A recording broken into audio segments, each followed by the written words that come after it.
ऐसी मान्यता है कि भगवान शिव अपने भक्तों से जब प्रसन्न होते थे तो वे अपने भक्तों को मुंह मांगा वरदान दे देते थे और यही कारण था कि कई बार असुरों ने भी शिव जी को प्रसन्न कर मनचाहा वरदान प्राप्त किया है और असुर इन आशीर्वाद का अनुचित प्रयोग किया करते थे और कई बार देवता भी इन असुरों से परेशान हो जाते थे। एक बार भगवान शिव खुद ही अपने दिए वरदान के कारण फंस गए थे और उनकी रक्षा के लिए एक स्त्री को सामने आना पड़ा था।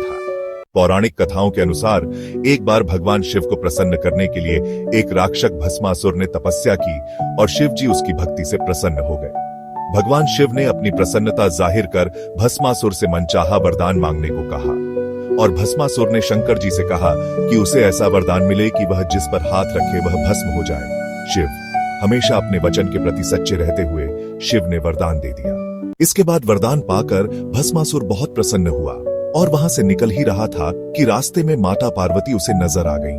भस्मासुर उनकी खूबसूरती को देखकर इतना मोहित हो गया कि वह उन्हें पाने को ललायित हो गया और उनके बारे में जानने के लिए उनके पीछे पड़ गया। आगे जाकर पता चला कि वह तो भगवान शिव की धर्मपत्नी है। यह देख उसने भगवान शिव के दिए आशीर्वाद को उन पर हो प्रयोग करने की ठान ली और उनका पीछा करने लगा। जब विष्णु भगवान ने देखा कि भस्मासुर भोलेनाथ के पीछे पड़ा है और महादेव भस्मासुर से अपना पीछा छुड़ाना चाहते थे, भस्मासुर से अपनी जान बचाने के लिए भगवान शिव एक गुफा में छिप गए। तब विष्णु भगवान को एक युक्ति सूझी। उन्होंने एक स्त्री का रूप धारण किया और भस्मासुर के सामने स्त्री के रूप में प्रकट हुए। विष्णु भगवान ने उसे मोहित कर अपने साथ नृत्य करने पर विवश कर दिया और वह नृत्य करने लगा।